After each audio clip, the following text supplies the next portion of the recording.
Welcome back to episode 9 of the Real Estate Den. Today I have Nicole Farr from California with Eden and Carrie out from Florida. And why don't you guys go ahead and introduce yourselves and tell us sort of what you do in the industry and a little bit of your background. And Carrie, remind me of your company again out of Florida. We'll start with you. Yeah, so my name is Carrie Casey. I'm a mortgage broker with Aptly Home Loans, and I focus on entrepreneurs and first-time homebuyers. And I really got into the space because it was such a confusing process, and I thought the 4 or 5 lenders I spoke with just didn't do a very good job in educating me. And so I spend a lot of time educating my clients on the process so they're clear and they're confident when moving forward in purchasing. Great. Nicole, tell us a little bit about yourself and what you Sure. So, I'm from Southern California. I'm the co-founder of an organization called Eden, which is a nonprofit that uses real estate to create ongoing revenue streams for anti-trafficking organizations. you explain a little bit more into that? Because you hear that and you're like, okay, like a little bit, like what are you doing? Are you buying nonprofits rental properties and turning them into landlords? Are the nonprofits managing them? Can you kind of explain a little bit about this awesome process that you're using real estate to fund nonprofits? Sure. So I think most of us are familiar with the traditional giving model, and that is, for example, if somebody is thirsty, your donation would go to provide that person a glass of water, for example. Unfortunately, the next day, they would still be in need of water. And so what we want to do with Eden is do the hard work of, building, digging that well that's going to create that ongoing resource. And what that looks like is 100% of your donations would either go to the purchase or rehab of a rental property. And then that property is fixed up, rented out, and all the cash flow from that rental property would help support anti-trafficking organizations and allow them to put more of their efforts on the task at hand rather than fundraising, because unfortunately, a great deal of their efforts are around fundraising. Awesome. Cool. So that's, I'm very excited to have you on. You had reached out and said, is this something that sort of fits? And I think it does, because I can't think of anything better to put your money in than real estate. And both of our guests today obviously are very pro real estate. Carrie will give you money in a lot of places to buy real estate. And Nicole's using this in sort of investment piece. Why, will you tell us a little bit about how you got started and just kind of like what led you into creating this sort of idea? Sure. So we actually got started just a few years ago, right before COVID. So it was a little bit of a rocky start. But my husband and 2 of our friends had a trip to Pattaya, Thailand. I wasn't able to go, unfortunately, because I was pregnant at the time, in my 3rd trimester. But they went to a place called Pattaya, Thailand, which is unfortunately known as the sex trafficking capital of the world. And while they were there working with an organization called Sheer Love International, they were just really overwhelmed by the severity of trafficking and just seeing it firsthand and experiencing it in a different way. I mean, I believe a lot of us are becoming more familiar with trafficking. You're hearing a lot about it, but there's this feeling of, what can I do? How much are my efforts really going to affect change? And so they came back after having a really like transformational experience, feeling like they needed to do more. And I was having a similar transformation while here in the States. And I went to go hear Diana Bautista, who is the founder of Sheer Love International, speak. And unfortunately, it was like a heart-wrenching experience.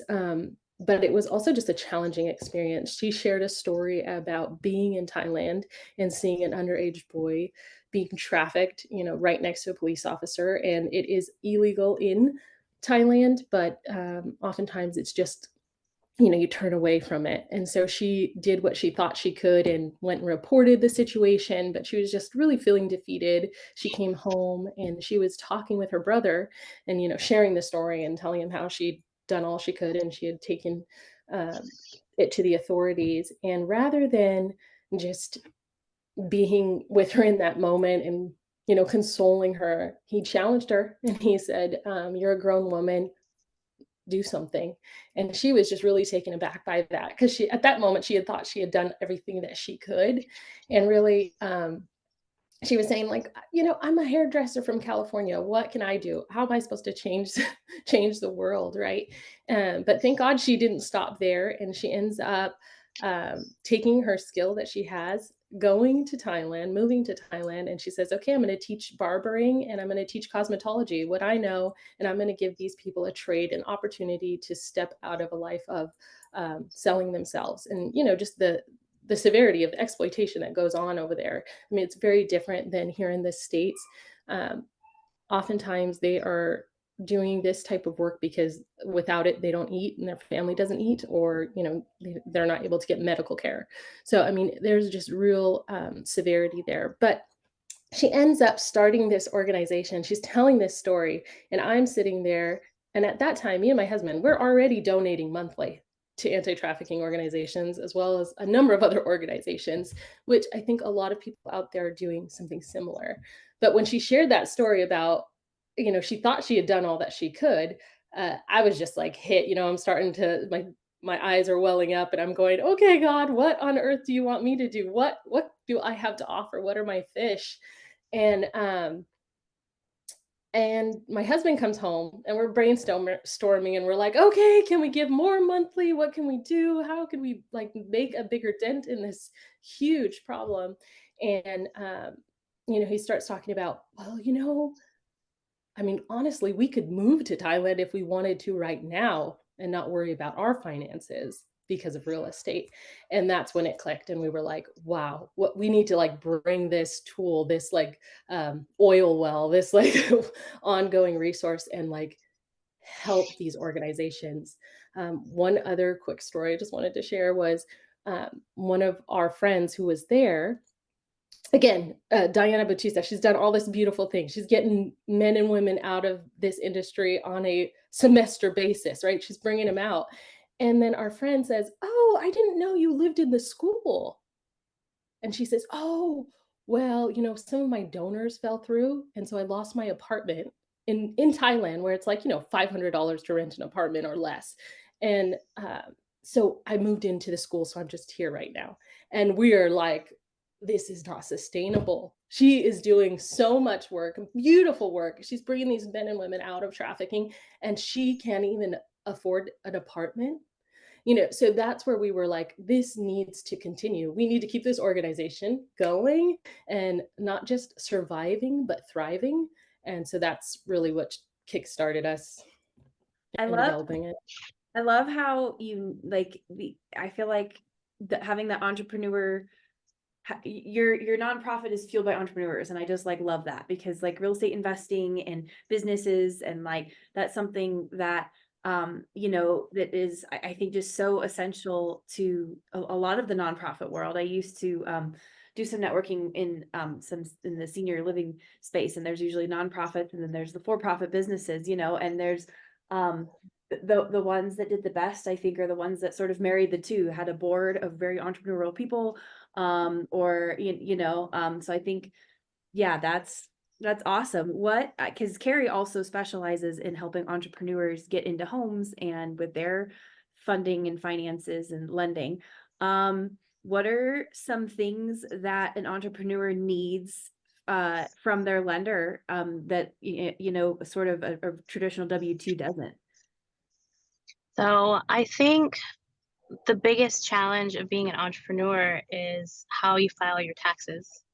So that's the only way to really track your income. And this is a great time of year to be thinking about it because, we're in tax season. You're gathering all those things right now. But one of the main benefits of being an entrepreneur is being able to write a lot of things off of your taxes. and it's a great benefit, but the government wants to see that you are paying taxes in order to give you the loan that you need to buy the house. Right. So it can sometimes be a catch-22 for, business owners that want to get into home ownership. Mm-hmm. So What do you yeah, so what do you recommend that they do, that they connect with you before tax season comes up? Like, is now a good time if you're in the self-employed space to be sort of thinking about this? absolutely. Now is a great time.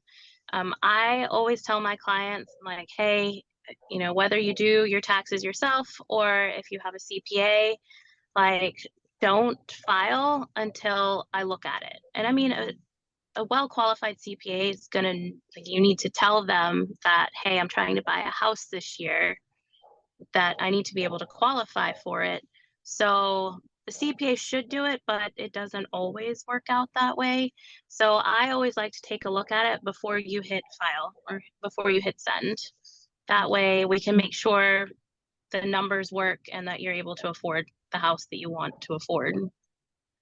And now So if you're talking with your CPA and you're talking with your lender and your team with this, in that self-employed space, if you need to be sometimes, any because I think now is a good time to be donating, right? If you're looking at your taxes and if you need to get some write-offs, this would be a good time to get in touch with you as well. So did you also have a background in as an entrepreneur as well? You said you had invested in real estate. What did you invested in personally before that was you had wanted to replicate? Was it just regular rentals or? So a little bit of what ignited us around real estate for this nonprofit idea was a few years prior, about 3 or 4 years prior. I was in the 9 to 5 business world, in the personal care industry, and I was traveling a lot. I was working a lot, and then I got pregnant. And I don't know about you, but a lot of us women, when we get pregnant, there's something that just happens, and you're like, oh, I'm gonna change things. I'm gonna be like raising my kids. I want to be the voice into them. And the clock was like literally ticking, and I felt stuck.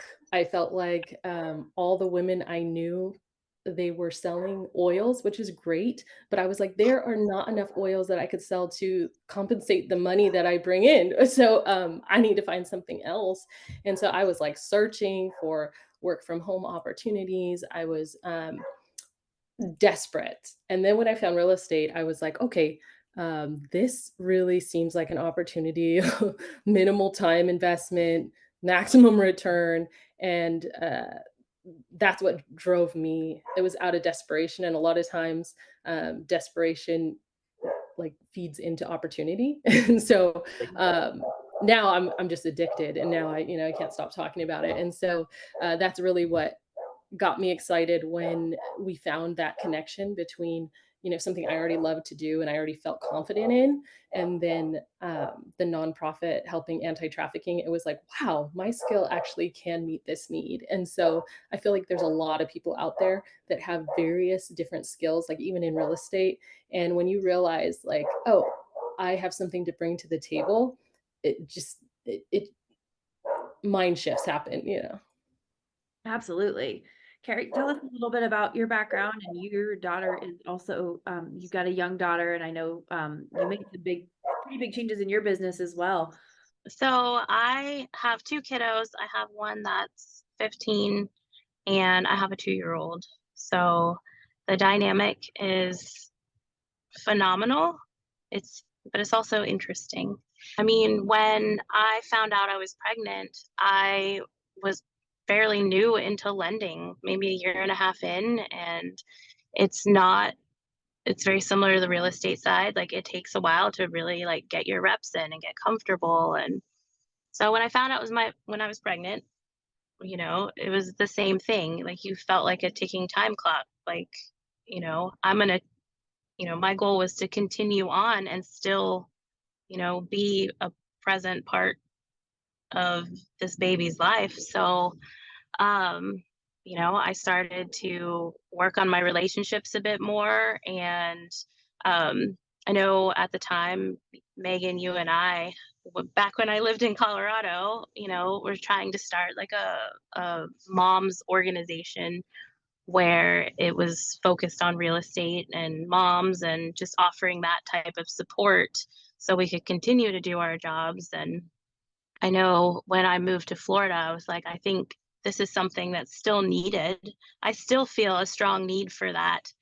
So I think it's in the future. I think the 2-year-old is more challenging than the baby stage.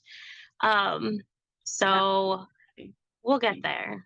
But I mean, I do have help, but she comes to my house. Like you know, I haven't wanted her to go off to daycare or anything like that because my job, I feel like I take like I don't you don't really have days off, but I Mhm. think you have times off, and in those times off, it's not your normal 9 to 5 job. So like I want her to be home when I can, focus on her. So, and that's early in the morning and that's lunchtime and that's, walking to the park and meeting her there. And so, it's nice to have that flexibility. Absolutely. I love that. I'm also because I'm expecting my second in April. So that's why I keep sneaking bites here and there because I'm like so hungry. It's that time. Um, but yeah, I mean, I wrote down how has being a mother helped you grow like in your business? Because I think yeah, I guess I didn't realize I thought you had a couple more years before you had your daughter. So that's really cool because you've been able to grow your lending business alongside your daughter. Um, Nicole, share a little bit about, your kiddo kind of alongside you in this real estate journey. Let's talk about how that, Sure. how being a mother has helped you grow. You think if because I think we do things differently now than if we hadn't have had, the baby now. We obviously go through this massive change between pregnancy, birth, and postpartum. And yeah, share a little bit about that. Yeah, so I have 3, actually. I have an 8-year-old, a 5-year-old, and a 4-year-old, and so, I'm also a homeschool mom, so, that's been its own journey.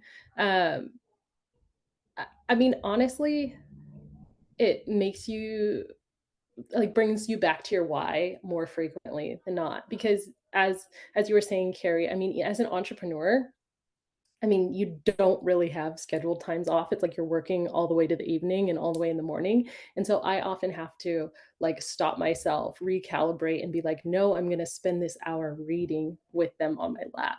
And like just remember that this is what it's all about. It's not a distraction. It's not, an inconvenience. This is the why. And so, like even today, this morning, getting ready for podcasts and doing other work on the side, it was like, no, I'm gonna just like, I honestly, I pray beforehand, and I'm like, okay, Lord, help me to remember and to just absorb these endorphins that you're giving me by cuddles right now in this moment, and just like enjoy the now. Yeah, the It gets you moment. to be very more intentional with your time, you know.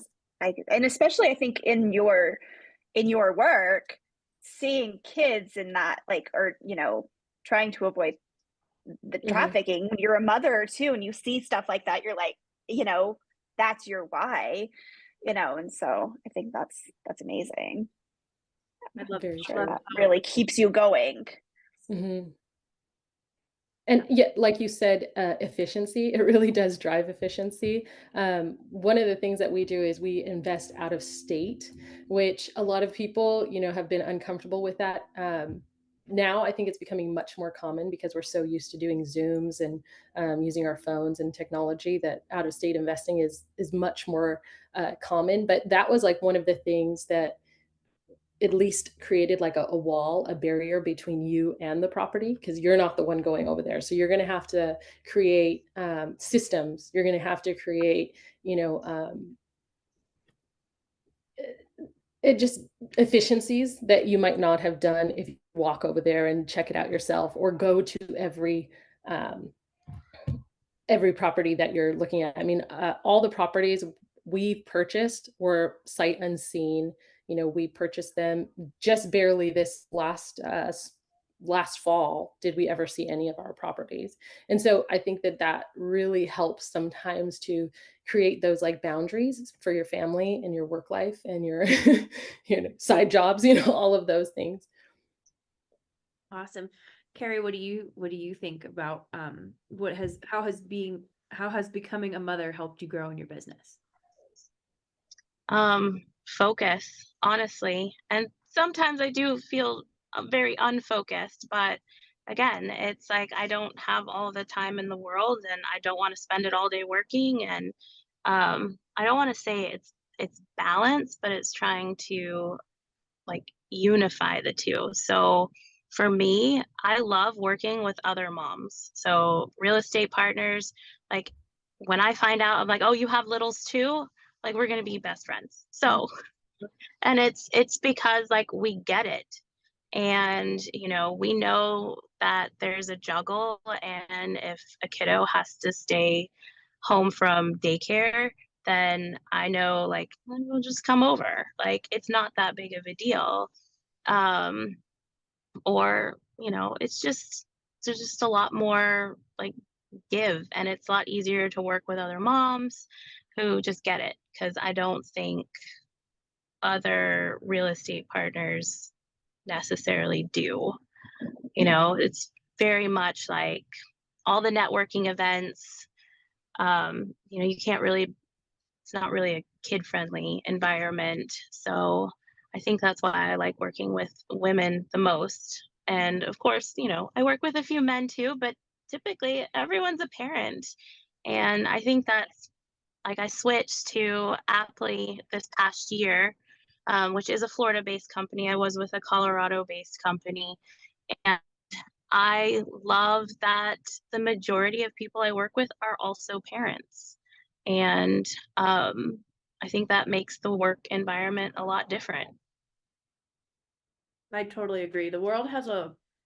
We have a very funny, like just overall cultural sense of where children belong, and it's not in business apparently, which is weird because we're all a bunch of former children. So I don't know how we're supposed to learn if we're not supposed to be around it. I brought my husband and I went to a class a couple months ago, and we brought our daughter, who was like 12 months at the time. And the guy looks at me and goes, "You're not coming in here," because he was shocked that we were coming in with the baby into class. And she does fine. Like we've been taking her with us for a while, but that's why I do it, is because I'm like, I manage the brokerage. My husband does sales.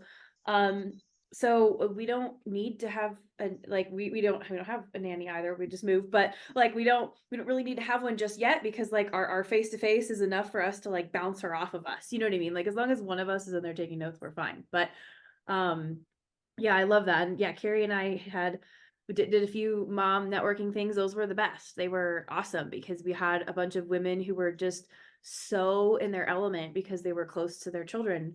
And you kind of feel split, when you have like these two identities, because you're like, oh my God, I'm a mom now. I have to focus on my daughter and my children. But to be able to do them both simultaneously is like awesome. So I applaud both of you. This is the motherhood episode. I can like just awesome, wonderful women building their businesses with their littles. That's great. And between the two of you, we have like the spread, right? Like we've got 2 to 15 now. And then you said 3, 4, and 8, 3, 5, and 8.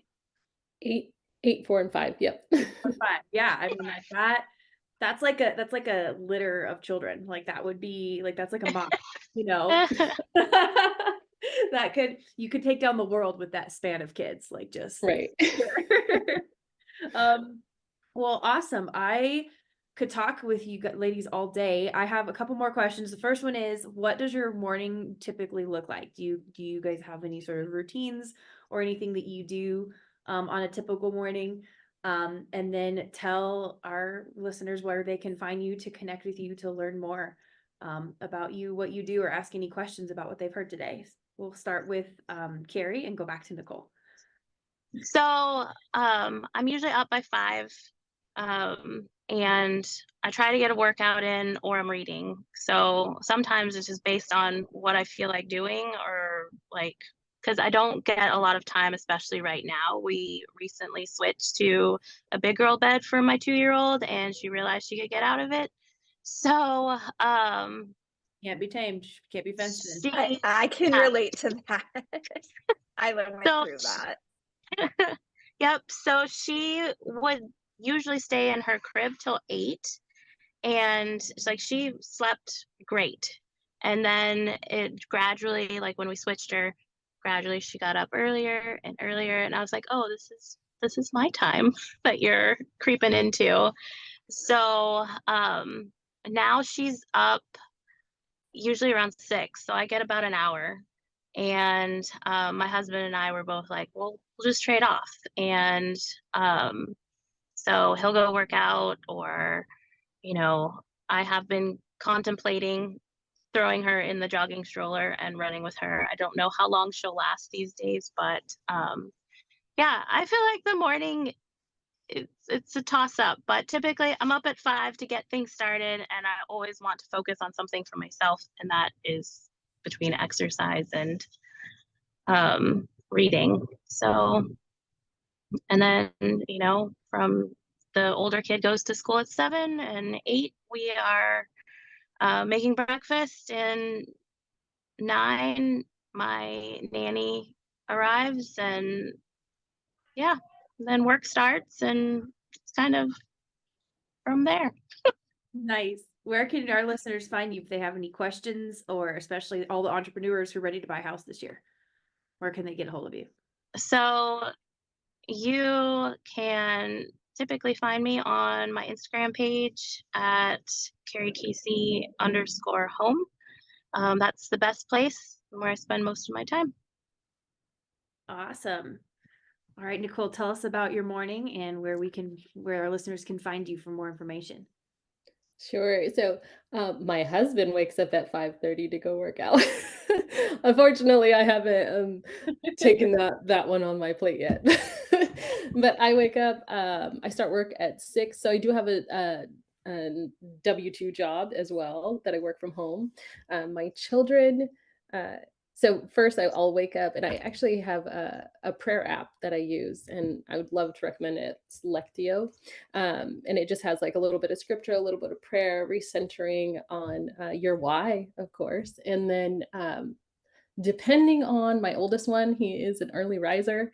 So we've given the rule that they can't wake up until 7, but he's always sneaking out probably around 6:45 or earlier, depending on how bold he is.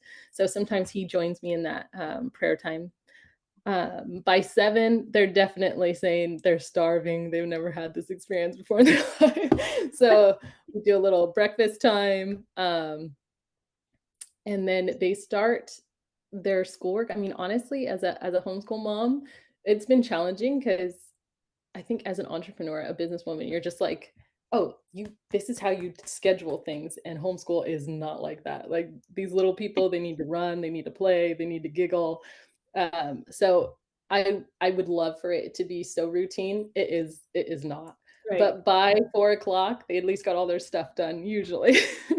So yeah, so taking breaks throughout the day to make sure to read, to giggle, and to just even allow them to make the food. Sometimes it feels so inefficient as a mom and a businesswoman to be like, oh yeah, you want to make the tuna fish today? I could probably do it in I've 5 got minutes. 45 minutes for this. That's Yeah.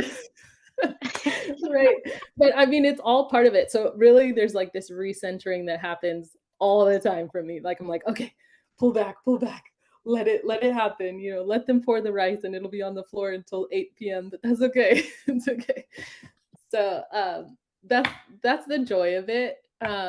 Also, we're kind of we pack it in. So we also have like Thursday nights we have small group. So we've got like 15 kids at our house on those nights. And usually we end the night outside of Thursday nights with a prayer time with our kids as well. Oh, I love that. So you have a morning and a sort of night routine, sort of to open and end the day. And that's what they say. I ask about mornings. I should probably ask about evenings too, to be fair, but I haven't. Where can our listeners find you if they have questions, want to donate, want to partner up with you? Maybe do you need to connect with other nonprofits as well? Yes, so we're really trying to raise some funds for our latest property. It's a home that we're still rehabbing. So we've got the roof done, but we need some exterior work and interior work so that we can get it rented and producing to help support our first US based organization called Oasis House out of Ohio. And so, if you are interested in partnering with us and allowing your donation to have greater impact and not just be a one-time donation, but an ongoing revenue stream that it'll create for you, we'd love for you to go to our website. It is restoringedentogether.com. You can also find us on social media. We love the follows and the likes and the shares because we know that the more you guys are excited about what we're doing, the more that others will be able to join in. Awesome. Well, thank you so much, ladies, for joining us today. We will see you guys on the next episode, and have a good one.